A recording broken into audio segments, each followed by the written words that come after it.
Hi, and welcome to the premiere edition of Shut Up and Give Me That podcast. This is our Landman podcast series. I am your host, the Matty Man. As we all know right now, Landman is currently off production. They plan to start production probably close to the springtime for a November release. I realize there are posts out there going, it's delayed, it's delayed, it's delayed. I don't see that happening. And of course, on the official website, they say everything's business as usual. So they're probably going to be kicking off production in May, and we should be able to get the screen by November, mid-November, maybe December, somewhere in that range. And when that starts happening, we're going to have a series of podcasts called the Day After Podcast, where we go over the episodes. There will be spoilers involved. So, and much like this podcast here now, if you're already this far into it, I will say up front, for today's subject matter, there will be spoilers in here. So if you've not watched both seasons, right now might be a good time to pause. That way I don't spoil it for you, because that is not my intention. The show is well done by this point, as of January the 18th. So we've had quite a bit of time to digest and actually watch all of the episodes. And now I think is a pretty good time to sit down and talk about a few things, because we need to get ready for season 3. Season 3 promises to be a little bit more gritty than season 2. Season 2 I looked at more as character development and storyline progression.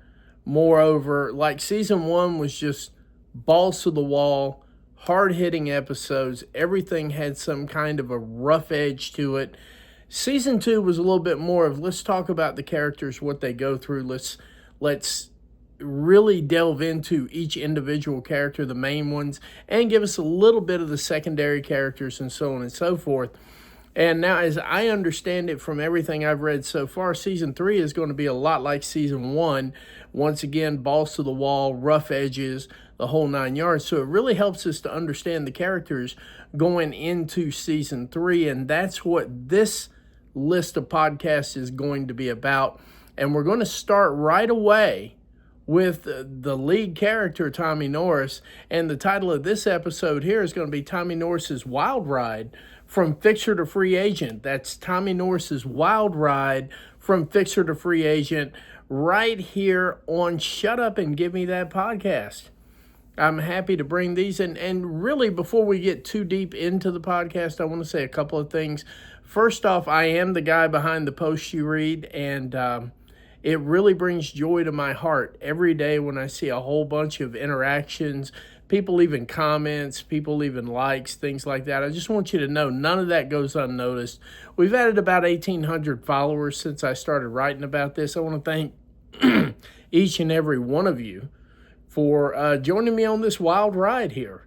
This is actually a wild ride for me as well. For those of you who do know, I've done wrestling podcasts for about 2 years, and I got away from wrestling as a primary means and started delving into entertainment, and I walked into this Landman thing here. Started off by catching a few of the clips on Facebook and some of them on X, and I'm like, well, this show looks pretty interesting. I did not have a subscription to Paramount. And as time went on, I said, let me give this show a watch. So I went ahead and subscribed to Paramount and started watching Landman. I have been hooked since season 1, episode 1. Episode 1 hooked me right off the bat, and I just simply cannot stop talking about it. It's something that's noteworthy. It's something worthy of being explored. A lot of times entertainment is nothing but mindless brain babble. But Landman doesn't seem to get there.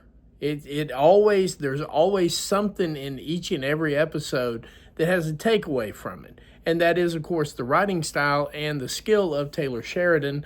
I have become a big fan of Taylor Sheridan over the last few months. Went through 1883, which we'll be discussing as well. But for this particular series right here, we're going to stay with Landman, and I am going to kick off our inaugural episode with Tommy Norris because he is the man. There is just no other way around it. And, you've got to start at the source. If you don't start at the source, none of the other characters make any sense. Nothing else makes sense. Their arcs don't work. So with that said, we're going to dive right into it. Once again, the title of this episode is Tommy Norris's Wild Ride from Fixer to Free Agent, right here on Shut Up and Give Me That podcast. So let's just jump into the meat and bones of it here. We start off with Season 1, Episode 1. I've given you guys enough time to say, oh my God, here come the spoilers. Let me stop while I'm ahead. So once again, one more warning before we get into this thing. There are going to be spoilers through this.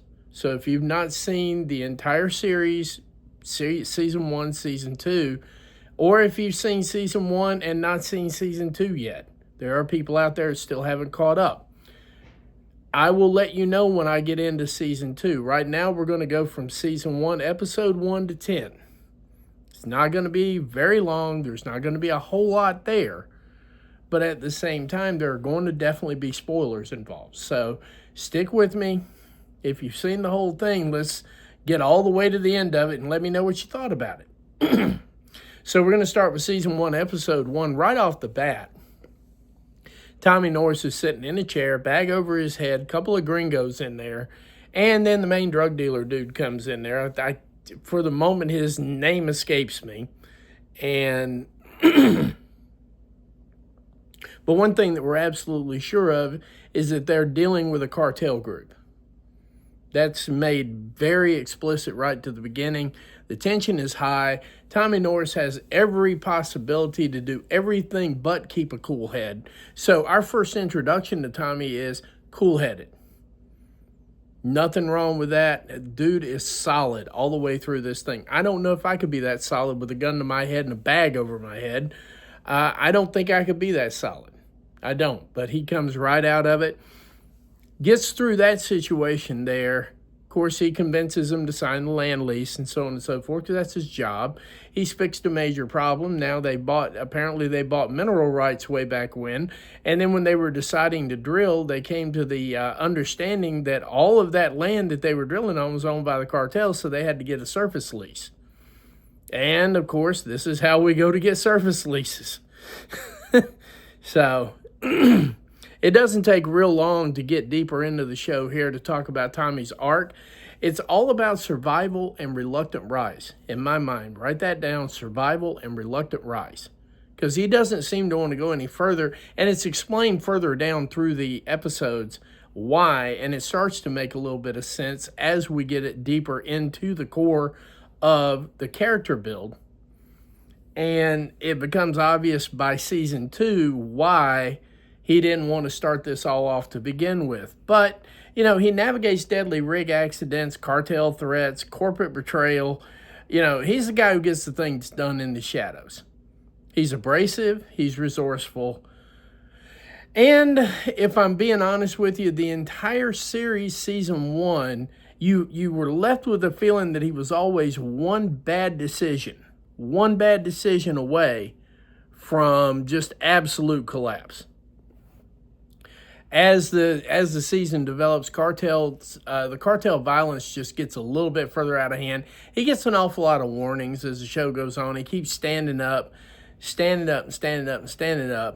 And then as the Season 1 ends with him on his knees watching a rig blow up, he finally gets one up over the cartel. And, he's like, they're coming to get you guys. To which they're not done with him yet. But in the middle of all this, we get to meet his daughter, we get to meet his ex-wife, and you start to understand. Tommy has a broken marriage. He has a couple of kids, Ainsley and Cooper. Cooper, obviously older, had just quit college, trying to do his own thing out there. So now, as a father, you got to figure out, my guy here, my son wants to be out in the oil fields with me because he's seen Dad make it. And he's got enough education that he wants to go out there and try to make it for himself. That right there is part of the stress as well. But Ainsley finding herself and her little rebellious self doesn't help. So he's got to balance Ainsley, he's got to balance Cooper, and he's got to balance Angela as well, who comes back into the scene by episode 3. And she becomes part of his life again. And when you add all of that up, it's a recipe for disaster. But yet, he still manages to handle all of this with a grain of salt. And as we get closer to the end, by the time we get to season 10 or episode 10, he finds himself on his knees watching an oil rig blow up, and he's finally got him. He's finally baited him into doing the ultimate thing to have a full battery of investigation brought down on what happened and why it happened. So then, of course, they drag him off to the bar, basement of the bar. Once again, bag over head, gun to his head, nail shot in his leg. He still doesn't lose his cool. So what we're going to say there, obviously, is that he has become, as the season has developed, he becomes a guy who becomes self-aware and becomes a little bit more in control of his circumstances and his own anger, his own passions. So we start off as season 1, episode 1, with a guy who's pretty wildcat, renegade, to episode 10 for a guy who's holding it together barely, barely. And from that point on there, by the time we get to season 2, how he's managed to keep himself together is beyond me. But he's managed to do it. So here we are. We'll be right back in just a second to talk about season 2.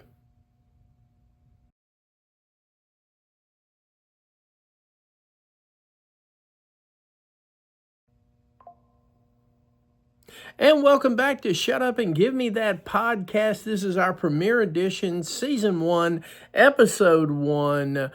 We are focusing on the character arc of Tommy Norris from Fixer to Free Agent. From Fixer to Free Agent. As we left off with season 1, Tommy is in a chair, bag over his head, gun to his head, nail in his leg, when Galeno saves the day, preserves his life, keeps him from getting killed. That feeds a little bit into where he's going with this. And let me just stop and say right here now, if you have not seen season 2, there are going to be spoilers in here. There's going to be a lot of character spoilers going on, so you may want to just stop and come back after you've seen the rest of season 2. I don't want to spoil anything for you, but there are definitely spoilers involved. So that's your heads up. This is your last warning through the show. That way, if I've seen people come back at me and say, thanks for spoiling the episode for me, and this was like a week after the episode came out, and I'm like, it's been a week, you haven't seen it yet. Some people don't do that, and so I figure I'll tell you up front, we definitely don't want to spoil anything for you. So if you have not seen season 2, go ahead and hit that stop button. You can come back later. I don't mind, and I don't want to spoil it for you. So here we are. So we're moving into season 2 at this point. And like I said, the season kicks off here. We already know that Galeno has saved Tommy from being killed, because Tommy was for sure going to be killed. And, so we're kicking off with that new addition to his arc. This is yet another little bit of chaos he's managed to avoid, get himself out of by hook or by crook. And we start to learn a little bit about Tommy here in depth. Because like I said, season 1 was the grit, balls to the wall, everything you ever wanted in an action show that happened to deal with oil. That's basically it. So season 2 we're moving into here. Taylor Sheridan takes a little bit of time to start developing the character of Tommy. It is in season 2 that we find out that in 2008, Tommy and Monty were one and the same. In other words, Tommy was up there in the same echelon as Monty. Monty just gambled a little bit different and came out on the other side, whereas Tommy lost his shirt, his wife and his family, and so on and so forth.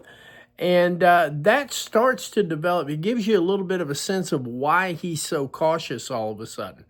We also find out that Monty has died, And Monty dying makes him the president of MTEX.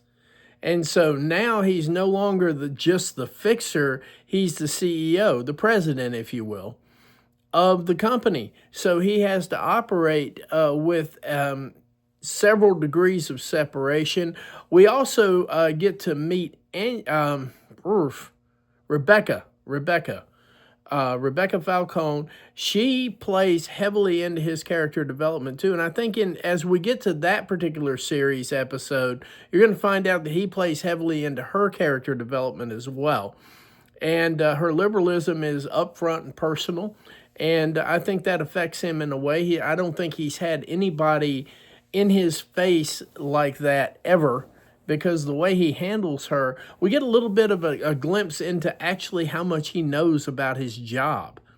So the intellect there is developed in such a way that you come out to find out he's the smartest man in the game without the money. It's like he said, he's not a trust fund baby. He doesn't have money to blow and money to lose, but he understands the business better than everybody he's working for.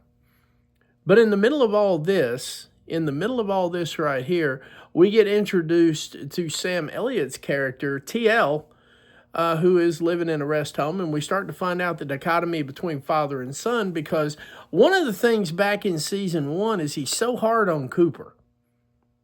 I mean, he is harder on Cooper than I am my children. I have 3 guys myself. And, I try to guide them and so on and so forth, but I never really told them what to do. I give them suggestions and so on and so forth.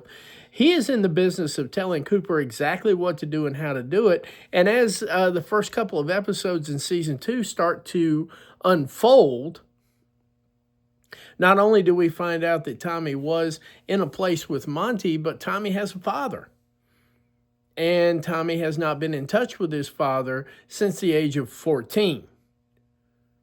As I understand later on in the show during the funeral, of course, we have the funeral, of course, shaping. His mother dies, and we start to find out that Tommy was abused as a child.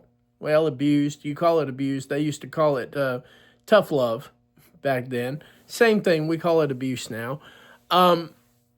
We find out that he did not have a good relationship with his mother nor his father. And that goes into his trust issues, because the one thing Tommy has a plethora of is trust issues. We see it later on in season 2. It affects how he moves. It affects how cautious he is with everything. He doesn't trust anybody except for his core people. That can't be emphasized enough, because it shows how the tension is developed inside of the episode. Because some things you look at and go, this is a no-brainer. He's turned it into complex trigonometry because he doesn't trust anybody. He doesn't trust Galeno, and wisely so for Galeno. He doesn't trust Galeno. Galeno's a cartel guy. So he doesn't want to cut a deal with Galeno at all. And the good majority of episodes 2 through 10 are Galeno trying to win his trust, basically getting his wallet, and Tommy's smart enough not to let him in the door. But we start to find out there that him and his father didn't get along very well. But then again, Angela's having none of this. So at the funeral, it is revealed that Tommy was abused as a kid, and TL probably didn't do the greatest job of raising him. And of course, he says this to Cooper several times, how you get treated is how you treat them is how they're going to treat somebody else. And that sort of, once you know that TL wasn't the greatest dad, and once you know that his mother wasn't the greatest mother, it shows in how he treats his kids, with the exception of Ainsley. He tries to treat her with kid gloves, but with Cooper, it's no holds barred. He's just in his face. This is what you did wrong. This is what you're doing wrong, because he didn't have somebody to tell him this is what you did wrong. This is what you're doing wrong. So he basically told Cooper, as you treat your kids, this is how they're going to treat their kids. And that's sort of, once Cooper figures out the backstory himself, all of this makes a lot more sense to him. But as this thing starts to unfold, his trust issues become employment issues because he's just not willing to go out there and pop gas like Cammie wants him to do.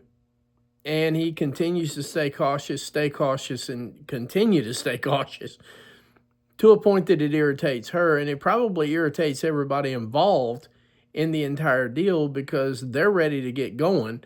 But it's those trust issues. So when we talk about that, TL sort of explains that he wasn't the greatest dad too. All of this comes together to form this survival, if you will.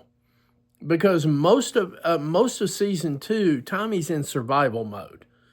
He's not trying to get over. He's not trying to get ahead. He's just trying to survive. And, it was very evident when he stepped out of the house there and he says, there's some days you don't leave the house, you just escape it. And it also plays into, you start to understand how all this stress comes together and how he reacts at the family dinners and so on and so forth. All of that's built in with the way he was raised or wasn't raised. He says clearly he left the house at age 14, never looked back. I'm taking that to mean that he didn't try to communicate with or even try to get in touch with the mom or the dad. And basically he grew up like a wildflower. So part of that explains the temper. Part of that explains how he becomes the person he is. So where that becomes necessary is at some point in time when he lets go of Cooper and he starts to realize that Cooper actually knows what he's doing. He just doesn't have the money behind him. That's when he starts getting a lot more respect for Cooper. You start to see him develop away from the trust issues and starting to become more of the father he's supposed to be. And all of that translates out in all the way through to episode 10. So by episode 6, we can see cracks starting to form in the foundation between him and Cammie.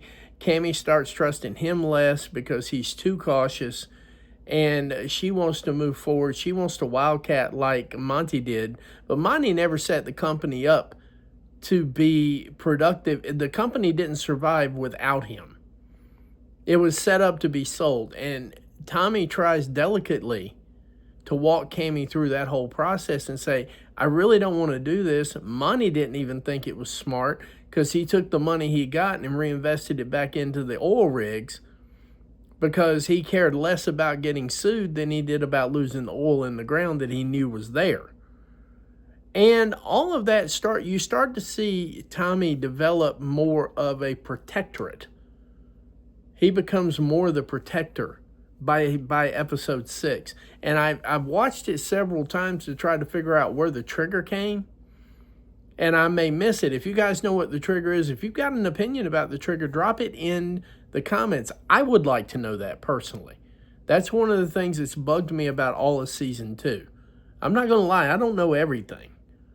I'm just talking my way through this as best I can to kind of get the explanation of when I write posts, this is what goes through my mind when I'm posting.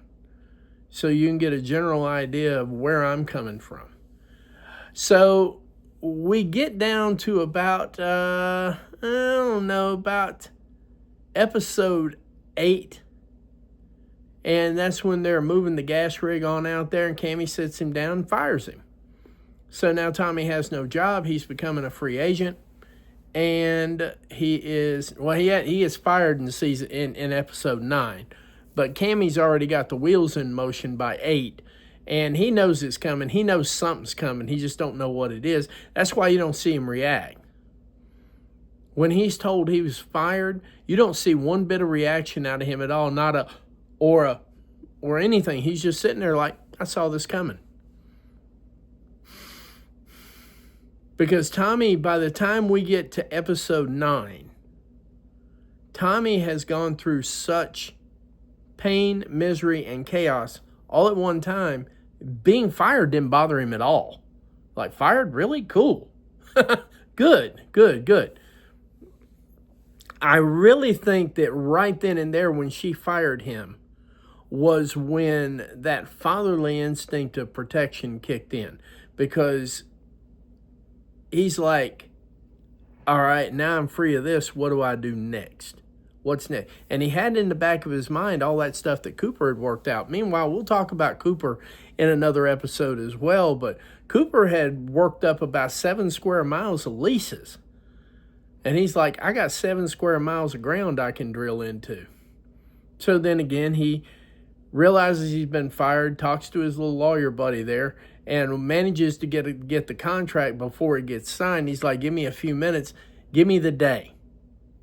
So he had earned that amount of trust, and he goes from right then and there, from being the wildcat to conservative to protector, all in those 2 episodes right there. And it really, really helps to know that, because we also find out in episode 10 that Tommy's not real religious. He is, but he's not. He talks to God kind of like I talk to God sometimes. And yeah. So we know that he doesn't have a foothold of religion like most everybody else does. The prayers over the family dinner, though, I think that's kind of what was starting to get to him with his attitude a little bit. That you could see attitude through all of those shows. They were really cool. Family dinners in a show are reminiscent of a series from Blue Bloods, because the family dinner there worked really well. And I think Taylor Sheridan was smart to incorporate that in there, because it really nitpicks at Tommy's insecurities. And he has to explain himself over and over and over again. I just want to come home, eat a hot dog. You can have the production. You can have all this. Just don't expect me to buy into it. You know? We get a little bit of a hint of shut up and leave me alone. That's part of the process. So, as a result, I'm going somewhere with this. I promise I'm going somewhere with this. All of this stuff culminates into what I call his last battle with God. In episode 10, he goes head-to-head with God, and I think he finds some kind of a safe area that he can operate in. And that also closes the arc from wildcat to conservative, now protector. He's become the protector of the entire family. He has actually assumed and elevated to the office of patriarch, if you will, for the Norris family. And as y'all know, he gets a little bit slicker and really, really, really eats his Wheaties, as I like to say, and gets to Dallas, has a meeting with his buddy. His buddy's like, no, this is embezzlement. I can't do this. So that's the first thing where he realizes, okay, I can't do it with you. Now he's willing to go trust Galeno enough to get this deal rolling. And at the end of the show, at the end of season 2, Tommy Norris, the guy who started with a bag over his head and a gun to his head, negotiating a surface lease with the cartel, becomes the confident Tommy, sitting in the office with Galeno, all his ducks in a row. I need $44 million to get started. I need $18 million to drill this well. And in 6 weeks, I'm going to start sending, in a couple of weeks, I'm going to start putting $6 million checks in your bank. And by the way, that stuff you did with Cammy, it ain't going to work, but I'll make up for that too. He's looking to take care of everybody all at one time, and that is where we're at going into season 3. Now, overall, what I'm starting to figure out about how Taylor Sheridan books his stars, so to speak, book is a term, cast is one y'all might be more familiar with. I'm starting to see where he casts his stars in a certain light that their arcs always begin the same way, but they always come out to make sense. At the end of the day, at the beginning of the day, Tommy is not a family man. Tommy is a wildcat. Tommy is not as conservative as people would be. Tommy flies by the seat of his pants. By the time we get to Season 2, Episode 10, Tommy is conservative. Tommy is looking out for the family. And Taylor has a way of weaving all that together to get from one point to the other point. And he does it in such a way that you have a hard time figuring out the triggers. At least I do. I have to watch the shows. Honestly, honest to goodness, I probably watch every show at least a couple of times. Some of them I watch 3 or 4 times, which is not a bad thing. But like I said, at the end of the show here, at the end of Season 2, we have Tommy as the family man. Tommy is the good son, the good dad, the good husband, even though they're not married yet. I'm guessing they're going to get married by Season 3, probably Episode 1, Episode 2, because I don't think she's going to go too far without a ring on it. But anyway, that's where I'm at with it right now. Let me know what you think in the comments. I appreciate it if you stayed this far. Thank you. Thank you for all the comments. Thank you for all the likes. Thank you for all the shares. And like I said, I hope this is good for you. I promise Episode 2 will be much better. I'm starting to get back into this. And believe it or not, when you're sitting here talking and nobody's responding, that's even twice as hard as the podcasts I've done before. So if you stayed with me this long, I really appreciate you. You're a real one. And I look forward to entertaining you over the year with the exact same things. So as I would like to say, normally I have a sign out, but for this one right here, I'm just going to say thank you for hanging out with me. And let's get ready for Episode 2 with Cooper. Take care.